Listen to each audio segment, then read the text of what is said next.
മഹാമാഘ മഹോത്സവത്തോടനുബന്ധിച്ച് തവനൂരിലും ഭക്തജന തിരക്ക് ഏറുകയാണ്. എല്ലാ ദിവസവും വൈകിട്ട് നടക്കുന്ന നിള ആരതി കാണാൻ ആയിരക്കണക്കിന് ഭക്തർ തവനൂരിലേക്ക് എത്തുന്നു. ത്രിമൂർത്തി പൂജയും നവഗ്രഹ പൂജയുമാണ് ഇന്നത്തെ പ്രധാന ചടങ്ങുകൾ. വിവരങ്ങളുമായി ശിവദാസ് കർമ്മനം ചേരുകയാണ്. ശിവദാസ്, ഇന്നത്തെ പ്രധാന ചടങ്ങുകൾ, ഒപ്പം തന്നെ അവിടുത്തെ ഭക്തജന തിരക്ക് എല്ലാം പറയൂ ശിവദാസ്. ഈ പുണ്യനദിയിൽ നിക്ഷേപിക്കാൻ പാടുള്ളതല്ല. രാഖി തവനൂരിലും അതോടൊപ്പം തന്നെ തിരുനാവായയിലുമാണ് മഹാമാഘ മഹോത്സവം നടക്കുന്നത്. അതായത് കുംഭമേളയ്ക്ക് സമാനമായ രീതിയിൽ തന്നെയാണ് അത്തരത്തിലുള്ള ചടങ്ങുകൾ തന്നെയാണ് രണ്ട് സ്ഥലങ്ങളിലും നടക്കുന്നത്. അതോടൊപ്പം തന്നെ വ്യത്യസ്തമായ പൂജകൾ ഉണ്ട്. ഇന്ന് തവനൂരിൽ നവഗ്രഹ പൂജയുണ്ട്, അതോടൊപ്പം തന്നെ ത്രിമൂർത്തി പൂജയുണ്ട്. വലിയ രീതിയിലുള്ള ഒരു ആൾക്കൂട്ടം തന്നെ, ഭക്തജന പ്രവാഹം തന്നെയാണ് രണ്ട് ഇടങ്ങളിലും വരുന്നത്. പ്രത്യേകിച്ച് നിള ആരതി കാണുന്നതിനും നിള സ്നാനത്തിനും വേണ്ടി ആണ് ഏറ്റവും കൂടുതൽ ആളുകൾ ഇവിടേക്ക് എത്തിക്കൊണ്ടിരിക്കുന്നത്. അതായത് ഈ മഹാമാഘ മഹോത്സവത്തിൻ്റെ ഒരു ശില്പി എന്ന് തന്നെ പറയാവുന്ന തിരൂർ ദിനേശാണ് ഇപ്പോൾ നമ്മളോടൊപ്പം ഉള്ളത്. തവനൂരിലെ സംഘാടകരിൽ ഏറ്റവും പ്രധാനപ്പെട്ട ആളാണ്. ഇപ്പോൾ എത്രത്തോളമുണ്ട് ഒരു ഭക്തജനപ്രവാഹം, എത്രത്തോളമുണ്ട്, എങ്ങനെയുണ്ട് ജനങ്ങളുടെ ഭാഗത്തു നിന്നുള്ള ഒരു പ്രതികരണം? ഏതാണ്ട് ഒരു ദിവസം 2 ലക്ഷത്തിലേറെ ആളുകൾ ഇവിടെ പങ്കെടുക്കുന്നുണ്ട്. ഈ ഒരു 50 ലക്ഷത്തിലേറെ ആളുകൾ ഇതിനകം വന്നു കഴിഞ്ഞു. അതെനിക്ക് തോന്നുന്നു ഏതാണ്ട് 1 കോടിയോളം ആളുകൾ ഇവിടെ എത്തിച്ചേരും. അത് തവനൂരും തിരുനാവായയിലും ഒരേ സമയം നദിയുടെ ഭാഗത്താണ്. തിരുനാവായയിലേക്ക് പോകാൻ താല്പര്യമുള്ളവർ പോലും തവനൂരിൽ ഇറങ്ങി, അവർക്ക് പാർക്കിംഗ് സൗകര്യമൊക്കെ ആലോചിച്ച് അവർ തിരുനാവായയിലുള്ള ആളുകൾ തവനൂരിൽ ഇറങ്ങിയിട്ടാണ് തിരുനാവായയിലേക്ക് പോകുന്നത്. പക്ഷെ തവനൂരും തിരുനാവായയും 2 കരയാണെങ്കിലും രണ്ടും ഒരേ സ്ഥലത്ത് ഭാരതപ്പുഴയിലാണ് ഇത് നടക്കുന്നത്. ഇത് നടക്കുന്നത്. അപ്പം അതുകൊണ്ട് തന്നെ ഭാരതപ്പുഴയുടെ ഉത്സവം 2 കരകളിലുള്ള കമ്മിറ്റികൾ നടത്തുന്നു. 2016 മുതൽ നമ്മൾ ചെറിയ രീതിയിൽ തുടങ്ങി 2026 ആയപ്പോഴേക്കും ഇത് ഈ രീതിയിൽ ലോകം മുഴുവൻ അറിയപ്പെടുന്ന ഒരു വലിയ മേളയായി ജനങ്ങൾ മുഴുവൻ അത് ഏറ്റെടുത്തു.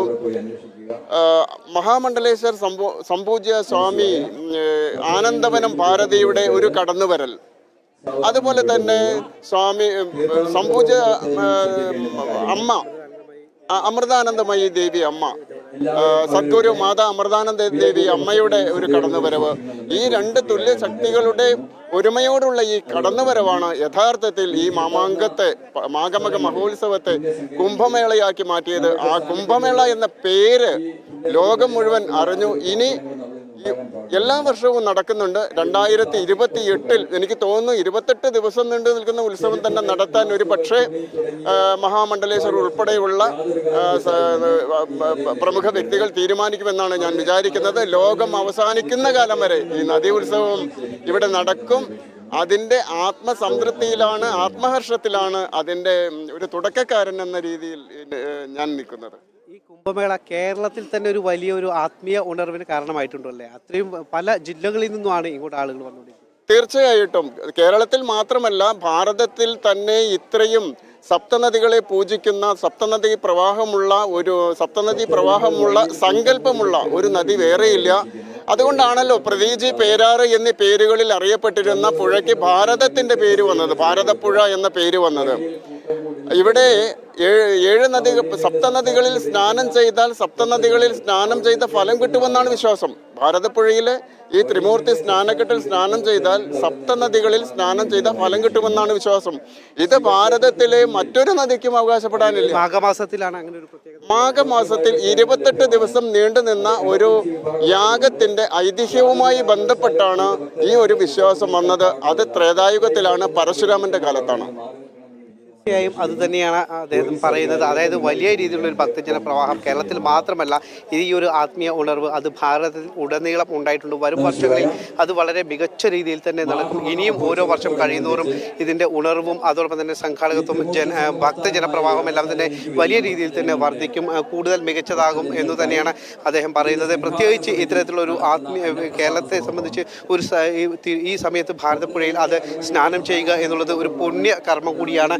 സപ്തനദി സംഗമം ഈ സമയത്ത് മാഘമാസത്തിൽ ഉണ്ടാകും എന്നുള്ളൊരു വിശ്വാസം ഉണ്ട്. അതുകൊണ്ട് തന്നെയാണ് ഈ സമയത്ത് ഇവിടെ സ്നാനം ചെയ്യുന്നതിനും അതോടൊപ്പം തന്നെ നിള ആരതി വീക്ഷിക്കുന്നതിനും വേണ്ടിയൊക്കെ തന്നെ ഇങ്ങനെ പതിനായിരക്കണക്കിന് ലക്ഷക്കണക്കിന് ആളുകൾ ഇങ്ങോട്ട് വന്നുകൊണ്ടിരിക്കുന്നത്. 15 ദിവസമായി ഇവിടെ ഈ ഒരു മക മഹോത്സവം നടക്കുന്നുണ്ട്, മഹാമഘ മഹോത്സവം നടക്കുന്നുണ്ട്. വ്യത്യസ്ത ദിവസങ്ങളിൽ വ്യത്യസ്തമായ പൂജകൾ ഉണ്ട്. അതോടൊപ്പം തന്നെ ആത്മീയപരമായ മറ്റു പല പരിപാടികളും ഇതിൻ്റെ ഭാഗമായി സംഘടിപ്പിക്കുന്നുണ്ട്. അതോടൊപ്പം തന്നെ ഏറ്റവും പ്രധാനപ്പെട്ടത് നിള സ്നാനവും നിള ആരതിയും തന്നെയാണ്.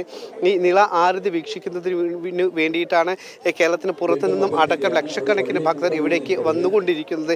എന്തായാലും വലിയ രീതിയിലുള്ള ഒരു വിജയം തന്നെ, ഒരു ആത്മീയ ഉണർവിന് കാരണമായിട്ടുണ്ട് ഈ ഇരു കരകളിലും നടക്കുന്ന തിരുനാവായയിലും അതോടൊപ്പം തന്നെ തവനൂരിലും നടക്കുന്ന മഹാമഘ മഹോത്സവം എന്നുള്ളതിൽ സംശയമില്ല. രാഖി. ശരി ശിവദാസ്, എന്തായാലും മഹാമാഘ മഹോത്സവത്തോടനുബന്ധിച്ച് തവനൂരിലും ഭക്തജന തിരക്ക് ഏറുകയാണ് എന്നുള്ളതാണ്. ശിവദാസ് കന്മനമാണ് അവിടെ നിന്നുള്ള കാഴ്ചകൾ ഒപ്പം തന്നെ വിവരങ്ങളെല്ലാം തന്നെ പ്രേക്ഷകരിലേക്ക് എത്തിച്ചത്.